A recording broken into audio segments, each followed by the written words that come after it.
సాయంత్రం గొడవ జరిగింది. గొడవ జరిగాక తాళాలు వేసారు. అమ్మటి తాళాలు వేసాక నన్ను గేటుకి కొట్టేసి ఇంకా జాకెట్ అంతా చింపి ఆ రకం చాలా నుంచి ఇచ్చారు. ఆడవాళ్ళు మగవాళ్ళు కలిసి చాలా మంది వచ్చారు సార్. 50 మంది దాకా పైన వచ్చారు. వచ్చి కట్టేసి ఆ రకం చేశారు. చేశాక ఈ పెట్రోల్ పోసి ఆటోని బైక్ని తగలబెట్టారు. పెట్రోల్ పోసి ఆడవాళ్ళు కలిసి నన్ను కొట్టాక మళ్ళీ మేము అక్కడికి వెళ్ళిపోయాక మొత్తం వచ్చి గడపార్లు అన్నీ తీసి మొత్తం గోడలు మొత్తం పగలు కొట్టారు సార్. వంటకైతే అంతా పాడు చేశారు. రేకుల కాడికి వచ్చి 30 కోళ్ళు రాకుండా తలా ఒకటి వాటికి మొత్తం గోలేసారు. పెట్రోల్ పోసి మొత్తం తగలబెట్టారు. మల్లికార్జున వచ్చాడు.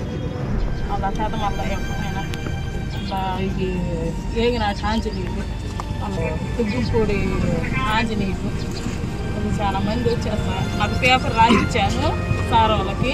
నాకు ఇంట్లో గుర్తు లేక ఆడవాళ్ళు కలిసి మొత్తం కొట్టారు సార్.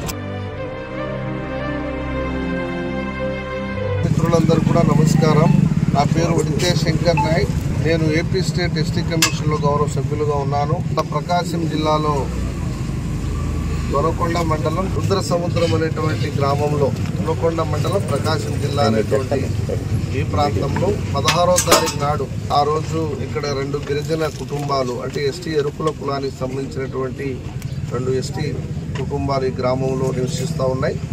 దాదాపుగా కొన్ని సంవత్సరాలుగా ఫ్యామిలీకి సంబంధించినటువంటి విషయంలో మరి ఇక్కడ ఎరుకుల కులానికి సంబంధించినటువంటి వ్యక్తి పైన వారి కుటుంబం పైన మరి గ్రామంలో ఉన్నటువంటి కొంతమంది మరి విచక్షణ రహితంగా దాడి చేయడమే కాకుండా ఇంటిని ధ్వంసం చేయడం, ఇక్కడ ఉన్నటువంటి ఇల్లును కూల్చివేయడం, అదేవిధంగా వాళ్ళు రోజువారీగా నడుపుకునేటువంటి ఆటోని కూడా పెట్రోల్ పోసి కాల్చేయడం, వాళ్ళ అవసరాలకు వాడుకునేటువంటి 2 వీలర్స్ని కూడా 2 2 వీలర్స్ని కూడా పెట్రోల్ పోసి కాల్చివేయడం జరిగిందని ఇవాళ మాకు బాధ్యతల నుంచి కమిషన్కి, ప్రజల నుంచి, ప్రజా సంఘాల నుంచి విన్నపం వచ్చిన వెంటనే దీని మీద జిల్లా స్థాయి అధికారులతో మాట్లాడి అంటే ఆ కుటుంబానికి జరిగినటువంటి అన్యాయం ఏదైతే ఉందో దాన్ని ప్రత్యక్షంగా మీ అందరి సమక్షంలో, అధికారుల సమక్షంలో తెలుసుకోవాలని ఇవాళ ఎస్టీ కమిషన్ సభ్యుడిగా ఇవాళ ఇక్కడికి రావడం జరిగింది.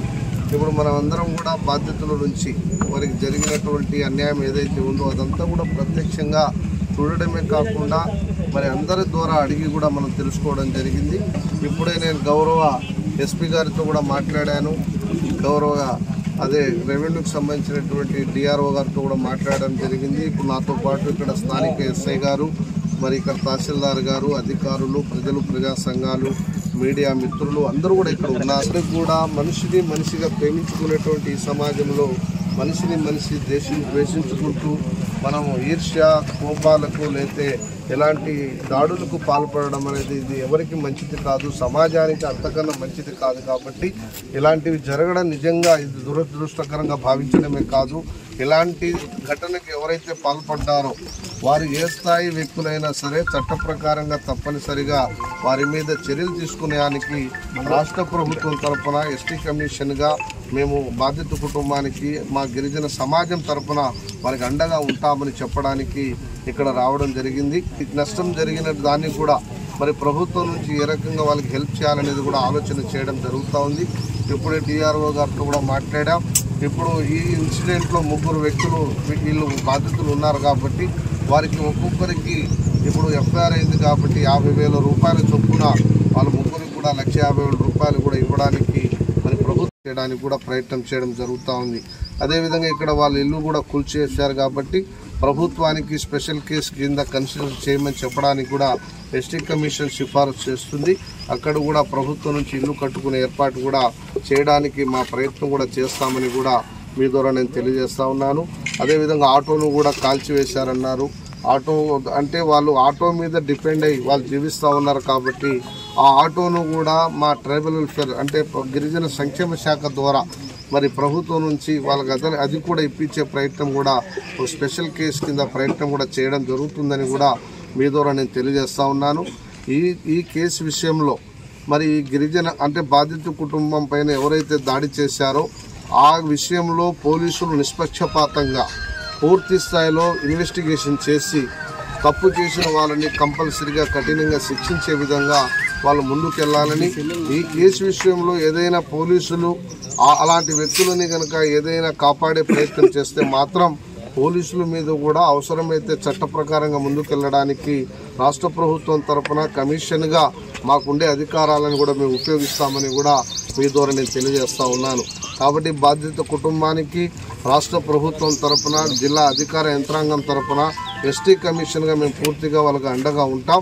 భవిష్యత్తులో ఇలాంటి సంఘటనలు జరగకుండా మా పరిధిలో మా ప్రయత్నం కూడా చేస్తామని మీ ద్వారా నేను తెలియజేస్తూ సెలవు తీసుకుంటా ఉన్నాను. Thank you. మరి ఈరోజు ఈ దాడి మరి కమిషన్ గారు ఈ కుటుంబాన్ని పరామర్శించి వాళ్ళ కుటుంబాన్ని ఓదార్చడం చాలా సంతోషం. మరి ఎస్టీ కమిషన్ ఆంధ్రప్రదేశ్ నుంచి శంకర్ నాయక్ గారికి మేము ప్రత్యేకమైన ధన్యవాదాలు చేస్తున్నాం. అయితే మేము శంకర్ నాయక్ కమిషన్ గారికి గిరిజన సంఘాలుగా మేము ఒక రిక్వెస్ట్ చేస్తున్నాం, విచారణ అధికారిగా డిఎస్పీ గారిని, ఎందుకంటే న్యాయంగా జరగట్లేదు. ఎందుకంటే మీరు అందరూ కూడా చూశారు, ఇక్కడ ఉన్నటువంటి మీడియా కానీ మొత్తం కూడా చూశారు. ముగ్గురు చేసేది కాదు ఇది, సుమారు 70 మంది వచ్చారు. 70 మంది కూడా మేము అంటున్నాం, కానీ ప్రత్యక్ష 70 మంది పక్కన ఉన్నారు. కానీ 18 మంది ఆ దాడిలో గడ్డపారలు కానీ రకరకాలైనటువంటి విషయం మొత్తం కూడా మరి దాడిలో పాల్గొన్నారు. కాబట్టి దాడిలో పాల్గొన్నటువంటి 18 మందిని మరి ఖచ్చితంగా అరెస్ట్ చేయాల్సిన అవసరం ఉంది.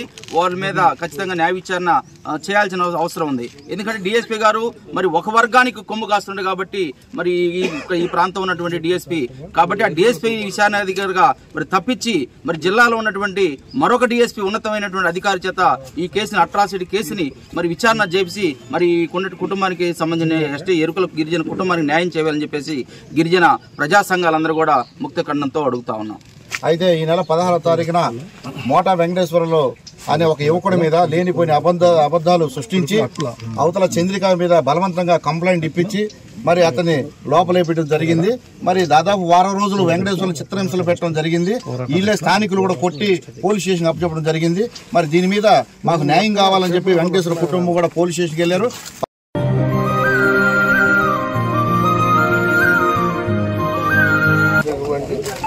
ఇంకా అవసరానికి వాడుకో, నువ్వు ఇక్కడే ఉండు, ఏం మాట్లాడద్దు, నీ పని నువ్వు చేసుకో. ఇక్కడే ఉంటుంది ఆమె, అందరం చెప్పుకుందాం. ఆమె ఫ్యామిలీ గతంలో ఎలా ఉన్నారో అలాగే ఉంటుంది. వాళ్ళ పని వాళ్ళు చేసుకుంటారు. వాళ్ళకి ఏ ఇబ్బంది లేకుండా మీరు ప్రొటెక్ట్ చేయాలి. సరే, ధైర్యంగా ఉండు, వెళ్ళొస్తాయి. కాదు, మేమంతా ఉన్నాం కదా.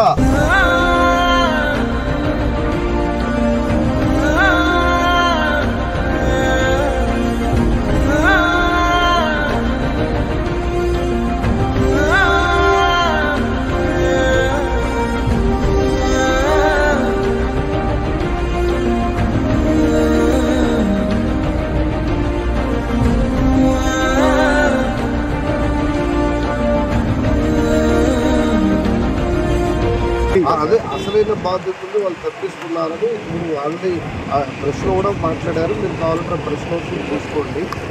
దీన్ని నేను ప్రెసిడెంట్ ఆఫ్ ఇండియాని, గవర్నర్ గారికి, నేషనల్ ఎస్టీ కమిషన్కి, మా కమిషన్ చైర్మన్ గారికి, హ్యూమన్ రైట్స్ కూడా మేము అన్ని కాపీ పంపిస్తాం. అంటే మీరు జరిగినా మేము చేసే పని అది. కాబట్టి ఈరోజు మేము ఉన్నా ఉండకపోయినా ప్రొసీజర్ అనేది నడుస్తూ ఉంటుంది. కాబట్టి దయచేసి వాటికి న్యాయం చేయండి. మీరు ధర్మాన్ని కాపాడాలి. మీరు వీలైతే మళ్ళీ గ్రామానికి వెళ్ళండి. వెళ్ళి అక్కడ సిచ్యువేషన్ కూడా ఒకసారి మీరు వెళ్ళి వస్తే గౌరవంగా ఉంటుంది. అంటే మీరు వచ్చారు అనేది కూడా అది ప్రజల్లో ఉంటుంది. సరే సార్, చాలా సంతోషం. మరి మీరు ఏం చేస్తారో మీ ధర్మానికి మేము వదిలేస్తున్నాం.